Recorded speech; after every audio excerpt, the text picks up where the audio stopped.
Chapter 7. The Sorting Hat. The door swung open at once. A tall, black-haired witch in emerald-green robes stood there. She had a very stern face, and Harry's first thought that this was not someone to cross. Sorry, that's a really good start. "The first years, Professor McGonagall," said Hagrid. "Thank you, Hagrid. I will take them from here." She pulled the door wide. The entrance hall was so big you could have fitted the whole of the Dursleys' house in it. The stone walls were lit with flaming torches like the one at Gringotts. The ceiling was too high to make out, and a magnificent marble staircase facing them led to the upper floors. They followed Professor McGonagall across the flagged stone floor. Harry could hear the drone of hundreds of voices from a doorway to the right. The rest of the school must already be here. But Professor McGonagall showed the first years into a small empty chamber off the hall. They crowded in, standing rather closer together than they would have usually done, peering about nervously. "Welcome to Hogwarts," said Professor McGonagall. "The start of term banquet will begin shortly, but before you take your seats in the Great Hall, you will be sorted into your houses. The sorting hat... I'm doing rubbish today. The sorting is a very important ceremony because, while you are here, your houses will be something like your family within Hogwarts. You will have classes with the rest of your house, sleep in your house dormitory, and spend free time in your house common room. The 4 houses are called Gryffindor, Hufflepuff, Ravenclaw, and Slytherin. Each house has its own noble history, and each has produced outstanding witches and wizards. While you are at Hogwarts, your triumphs will earn you house points, while any rule-breaking will lose house points. At the end of the year, the house with the most points is awarded the House Cup, a great honour. I hope each of you will be a credit to whichever house becomes yours. The sorting ceremony will take place in a few minutes in front of the rest of the school. I suggest you all smarten yourselves up as much as you can while you are waiting." Her eyes lingered for a moment on Neville's cloak, which was fastened under his left ear, and on Ron's smudged nose.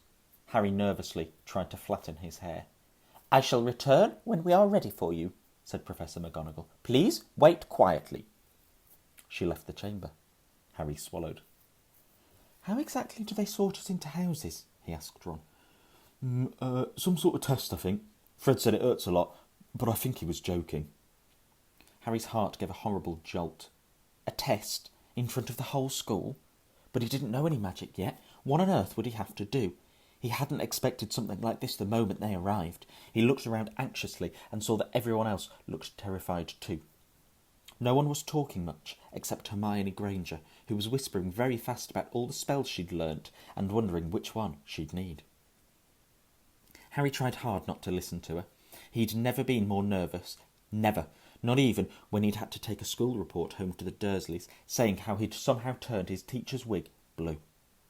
He kept his eyes fixed on the door. Any second now, Professor McGonagall would come back and lead him to his doom. Then something happened which made him jump about a foot in the air. Several people behind him screamed. "What the?" he gasped. So did the people around him. About 20 ghosts had just streamed through the back wall. Pearly white and slightly transparent, they glided across the room, talking to each other and hardly glancing at the first years. They seemed to be arguing. What looked like a fat little monk was saying, "Forgive and forget. I say, we ought to give him a second chance." "My dear Friar, haven't we given Peeves all the chances he deserves? He gives us all a bad name, and you know, he's not really even a ghost." "I say, what are you all doing here?" A ghost wearing a ruff and tights had suddenly noticed the first years. Nobody answered. "New students," said the fat friar, smiling all around at them. "About to be sorted, I suppose?" A few people nodded mutely. "Hope to see you in Hufflepuff," said the friar. "My old house, you know." "Move along now," said a sharp voice. "The sorting ceremony is about to start." Professor McGonagall had returned. One by one, the ghosts floated away through the opposite wall. "Now, form a line," Professor McGonagall told the first years, "and follow me." Feeling oddly as though his legs had turned to lead, Harry got into line behind a boy with sandy hair, with Ron behind him, and they walked out of the chamber, back across the hall, and through a pair of double doors into the great hall. Harry had never even imagined such a strange and splendid place. It was lit by thousands and thousands of candles, which were floating in mid-air over 4 long tables. where the rest of the students were sitting. These tables were laid with glittering golden plates and goblets. At the top of the hall was another long table where the teachers were sitting. Professor McGonagall led the first years up here so that they came to a halt in a line facing the other students, with the teachers behind them. The hundreds of faces staring at them looked like pale lanterns in the flickering candlelight. Dotted here and there among the students, the ghosts shone misty silver, mainly to avoid... silver. Mainly to avoid all the staring eyes, Harry looked upwards and saw a velvety black ceiling dotted with stars. He heard Hermione whisper, "It's bewitched to look like the sky outside. I read about it in Hogwarts, a history." It was hard to believe there was a ceiling there at all, and that the Great Hall didn't simply open into the heavens. Harry quickly looked down again as Professor McGonagall silently placed a four-legged stool in front of the first years. On top of the stool she put a pointed wizard's hat. This hat was patched and frayed and extremely dirty. Aunt Petunia wouldn't have let it in the house. Maybe they had to try and get a rabbit out of it, Harry thought wildly. That seemed the sort of thing, noticing that everyone in the hall was now staring at the hat.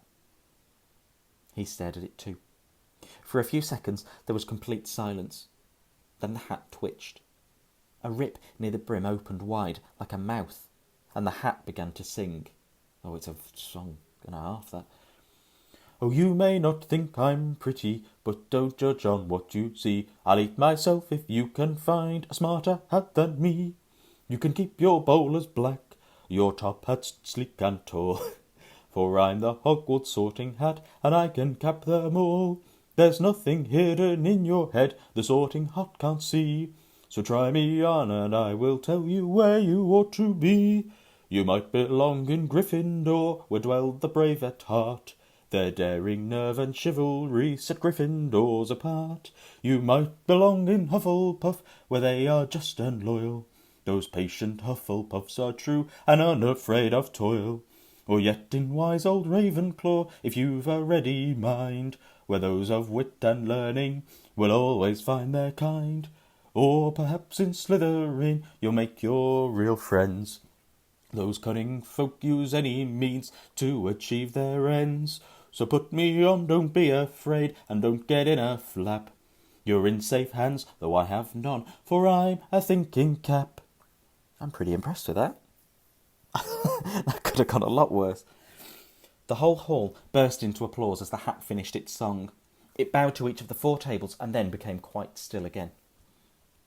"So, we've just got to try on the hat?"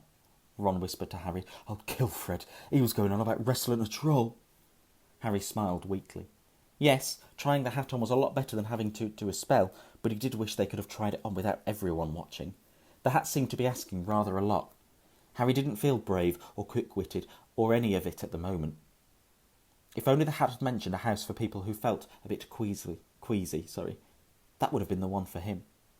Professor McGonagall now stepped forward, holding a long roll of parchment.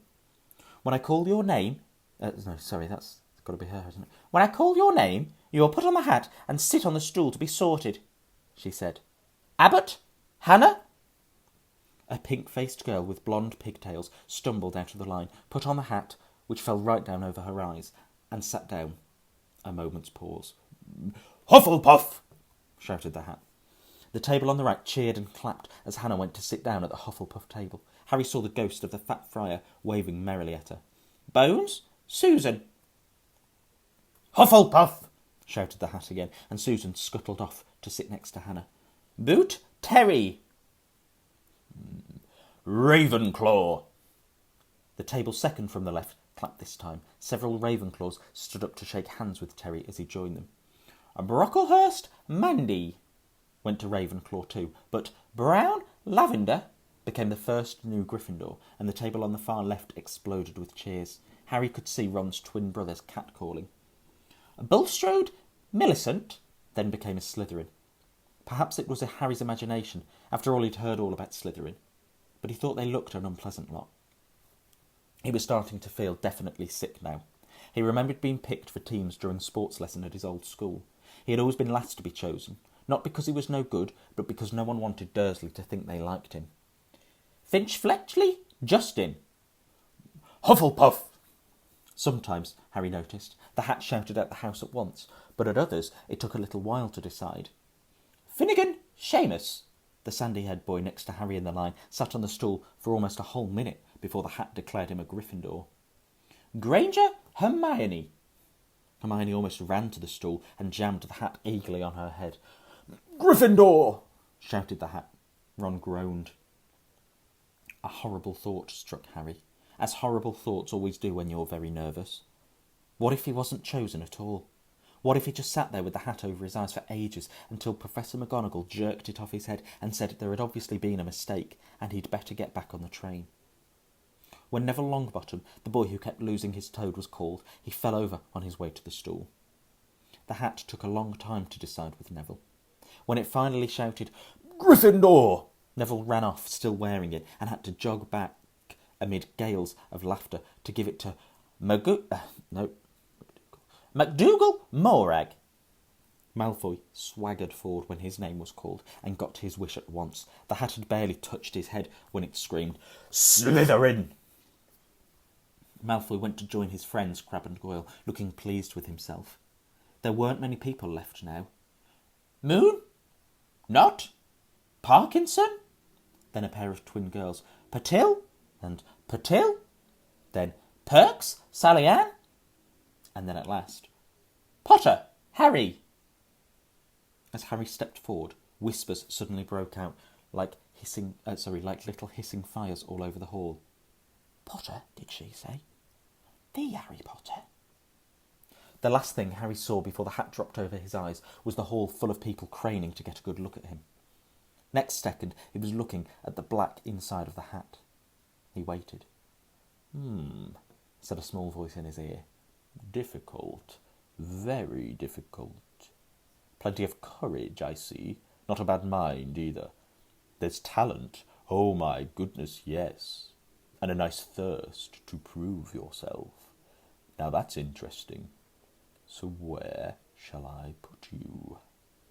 Harry gripped the edges of the stool and thought, Not Slytherin, not Slytherin. Not Slytherin, eh? Said the small voice. Are you sure? You could be great, you know. It's all here in your head, and Slytherin will help you on the way to greatness. No doubt about that. No? Well, if you're sure, better be Gryffindor! Harry heard the hat shout the last word to the whole hall. He took off the hat and walked shakily towards the Gryffindor table. He was so relieved to have been chosen and not put in Slytherin, he hardly noticed that he was getting the loudest cheer yet. Percy the Prefect got up and shook his hand vigorously, while the Weasley twins yelled, We got Potter! We got Potter! Harry sat down opposite the ghost in the rough he'd seen earlier. The ghost patted his arm, giving Harry the sudden horrible feeling he'd just plunged into a bucket of ice-cold water. He could see the high table properly now. At the end nearest him sat Hagrid, who caught his eye and gave him the thumbs up. Harry grinned back, and there, in the centre of the high table, in a large gold chair, sat Albus Dumbledore. Harry recognised him at once from the card he'd got out of the Chocolate Frog on the train. Dumbledore's silver hair was the only thing in the whole hall that shone as brightly as the ghost's.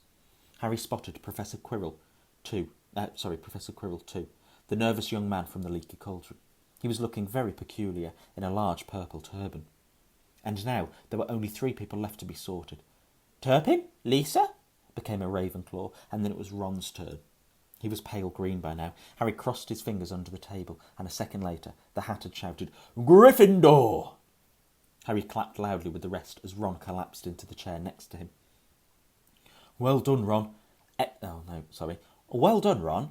Excellent, said Percy Weasley pompously across Harry, as Zabini Blaze was made a Slytherin. Professor McGonagall rolled up her scroll and took the sorting hat away. Harry looked down at his empty gold plate. He had only just realised how hungry he was. The pumpkin pasties seemed ages ago. Albus Dumbledore got to his feet. He was beaming at the students, his arms opened wide, as if nothing could have pleased him more than to see them all there. Welcome, he said. Welcome to a new year at Hogwarts. Before we begin our banquet, I would like to say a few words. And here they are. Nitwit, Blubber, Oddment, Tweak. Thank you. He sat back down. Everybody clapped and cheered. Harry didn't know whether to laugh or not. Is he a bit mad? He asked Percy, uncertainly. Mad? Said Percy, airily. He's a genius, best wizard in the world. But he is a bit mad, yes. Potatoes, Harry? Harry's mouth fell open. The dishes in front of him were now piled with food. He had never seen so many things he liked to eat on one table. Roast beef, roast chicken, pork chops and lamb chops, sausages, bacon and steak, boiled potatoes, roast potatoes, chips, Yorkshire pudding, peas, carrots, gravy, ketchup, and for some strange reason, mint humbugs. The Dursleys had never exactly starved Harry, but he'd never been allowed to eat as much as he liked. Dudley had always taken anything that Harry really wanted, even if it made him sick. Harry piled his plate with a bit of everything, except the humbugs, and began to eat. It was all delicious. That does look good, said the ghost in the ruff sadly, watching Harry cut up his steak. Can't you... I haven't eaten for nearly 500 years, said the ghost. I don't need to, of course, but one does miss it. I don't think I've introduced myself. Sir Nicholas de Mimsy Porpington. Have I said that right? Yeah. Porpington, at your service, resident ghost of Gryffindor Tower. I know who you are, said Ron suddenly. My brother's told me about you. You're nearly Headless Nick.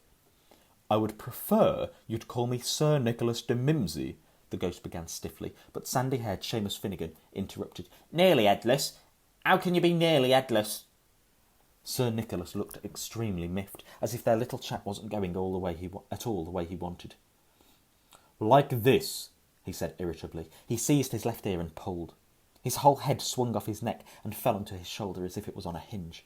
Someone had obviously tried to behead him, but not done it properly. Looking pleased at the stunned looks on their faces, nearly Headless Nick flipped his head back onto his neck, coughed, and said, So, new Gryffindors, I hope you're going to help us win the House Championship this year. Gryffindor have never gone so long without winning. Slytherin have gotten the cup 6 years in a row. The bloody Baron's becoming almost unbearable. He's the Slytherin ghost. Harry looked over at the Slytherin table and saw a horrible ghost sitting there, with blank, staring eyes, a gaunt face and robes stained with silver blood. He was sat right next to Malfoy, who, Harry was pleased to see, didn't look too pleased with the seating arrangements. "How did he get covered in blood?" asked Seamus with great interest. I've, never asked, said nearly Headless Nick delicately. When everyone had eaten as much as they could, the remains of the food faded from the plate, leaving them sparkling clean as before. A moment later the puddings appeared, blocks of ice cream in every flavour you could think of, apples, pies, treacle tarts, chocolate eclairs and jam doughnuts, trifle, strawberry jelly, rice pudding. As Harry helped himself to a treacle tart, the talk turned to their families. "I'm half and half," said Seamus. "Me dad's a muggle. Mam didn't tell him she was a witch till after they were married. Bit of a nasty shock for him." The others laughed. "What about you, Neville?" asked Ron. I can't remember Neville's voice. "Well, my gran brought me up, and she's a witch," said Neville. "But the family thought I was all muggle for ages. My great-aunt Uncle Algie kept trying to catch me off my guard and force some magic out of me. He pushed me off the end of Blackpool Pier once. I nearly drowned, but nothing happened until I was 8. Great-uncle Algie came round for tea, and he was hanging me out of an upstairs window by the ankles when my great-aunt Enid offered him a meringue, and he accidentally let go. But I bounced, all the way down the garden and into the road. They were all really pleased. Gran was crying, she was so happy, and you should have seen their faces when I got in here. They thought I might not be magic enough to come, you see. Great-uncle Algie was so pleased, he bought me my toad." On Harry's other side, Percy Weasley and Hermione were talking about lessons. "I do hope they start straight away. There's so much to learn. I'm particularly interested in transfiguration, you know, turning something into something else. Of course, it's supposed to be very difficult. You'll be starting small, just matches into needles and that sort of thing." Harry, who was starting to feel warm and sleepy, looked up at the high table again. Hagrid was drinking deeply from his goblet. Professor McGonagall was talking to Professor Dumbledore. Professor Quirrell, in his absurd turban, was talking to a teacher with greasy black hair, a hooked nose and sallow skin. It happened very suddenly. The hook-nosed teacher looked past Quirrell's turban straight into Harry's eyes, and a sharp, hot pain shot across the scar on Harry's forehead. "Ouch!" Harry clasped a hand to his head. "What is it?" asked Percy. Nothing." The pain had gone as quickly as it had come. Harder to shake off was the feeling Harry had got from the teacher's look. A feeling that he didn't like Harry at all. "Who's that teacher talking to Professor Quirrell?" he asked Percy. "Oh, you know Quirrell already, do you? No wonder he's looking so nervous. That's Professor Snape. He teaches potions. But he doesn't want to. Everyone knows he's after Quirrell's job. Knows an awful lot about the dark arts, Snape." Harry watched Snape for a while, but Snape didn't look at him again. At last, the puddings too disappeared, and Professor Dumbledore got to his feet. The hall fell silent. "Ahem, just a few more words, now we are all fed and watered. I have a few start-of-term notices to give you. First years should note that the forest in the grounds is forbidden to all pupils, and a few of our older students would do well to remember that as well." Dumbledore's twinkling eyes flashed in the direction of the Weasley twins. "I have also been asked by Mr. Filch, the caretaker, to remind you that no magic should be used between classes in the corridors. Quidditch trials will be held in the second week of term. Anyone interested in playing for the house teams should contact Madame Hooch. And finally, I must tell you that this year, the third floor corridor on the right-hand side is out of bounds to everyone who does not wish to die a very painful death." Harry laughed, but he was one of the very few who did. "He's not serious," he muttered to Percy. "Must be," said Percy, frowning at Dumbledore. "It's odd, because he usually gives us a reason why we're not allowed to go somewhere. The forest's full of dangerous beasts. Everyone knows that. I do think he might have told us prefects at least." "And now, before we go to bed, let us sing the school song," cried Dumbledore. Harry noticed that the other teachers' smiles had become rather fixed. Dumbledore gave his wand a little flick, as if he was trying to get a fly off the end, and a long golden ribbon flew out of it, which rose high above the tables and twisted itself snake-like into words. "Everyone pick their favourite tune," said Dumbledore, "and off we go." And the school bellowed, "Hogwarts, Hogwarts, Hoggy-Warty Hogwarts, teach us something, please. Whether we be old and bald or young with scabby knees, our heads could do with filling with some interesting stuff. For now they're bare and full of air, dead flies and bits of fluff. So teach us things worth knowing, bring back what we forgot. Just do your best, we'll do the rest, and learn our till our brains all rot." That one wasn't as good. I do apologise for subjecting you to that one. Everyone finished the song at different times. At last, only the Weasley twins were left singing along to a very slow funeral march. Dumbledore conducted their last few lines with his wand, and when they had finished, he was one of those who clapped loudest. "Music," he said, wiping his eyes, "and magic beyond all we do here. And now, bedtime. Off you trot." The Gryffindor first years followed Percy through the chattering crowds, out of the great hall and up the marbled staircase. Harry's legs were Harry's legs were like lead again, but only because he was so tired and full of food. He was too sleepy even to be surprised that the people in the portraits along the corridors whispered and pointed as they passed, or that twice Percy led them through doorways hidden behind sliding panels and hanging tapestries. They climbed more staircases, yawning and dragging their feet, and Harry was just wondering how much further they had to go when they came to a sudden halt. A bundle of walking sticks was floating in mid-air ahead of them, and Percy took a step towards them. As Percy took a bundle of walking sticks was floating in mid-air ahead of them, and as Percy took a step towards them, they started throwing themselves at him. "Peeves!" Percy whispered to the first years. "A poltergeist." His voice raised. "Oh, jeez Louise." He raised his voice. "Peeves, show yourself." A loud, rude sound, like the air being let out of a balloon, answered. "Do you want me to go to the Bloody Baron?" There was a pop, and a little man with wicked dark eyes and a wide mouth appeared, floating cross-legged in the air, clutching the walking sticks. "Ooh!" he said with an evil cackle. "Ickle thirsties! What fun!" He swooped suddenly at them. They all ducked. "Go away, Peeves, or the Baron'll hear about this. I mean it," barked Percy. Peeves stuck out his tongue and vanished, dropping the walking sticks on Neville's head. They heard him zooming away, rattling coats of armour as he passed. "You want to watch out for Peeves," said Percy as they set off again. "The bloody Baron's the only one who can control him. He won't even listen to us prefects. Here we are." At the very end of the corridor hung a portrait of a very fat woman in a pink silk dress. "Password?" she said. "Caput Draconis," said Percy, and the portrait swung forward to reveal a round hole in the wall. They all scrambled through it. Neville needed a leg up, and they found themselves in the Gryffindor common room, a cosy round room full of squashy armchairs. Percy directed the girls through one door to their dormitory, and the boys through another. At the top of a spiral staircase, they were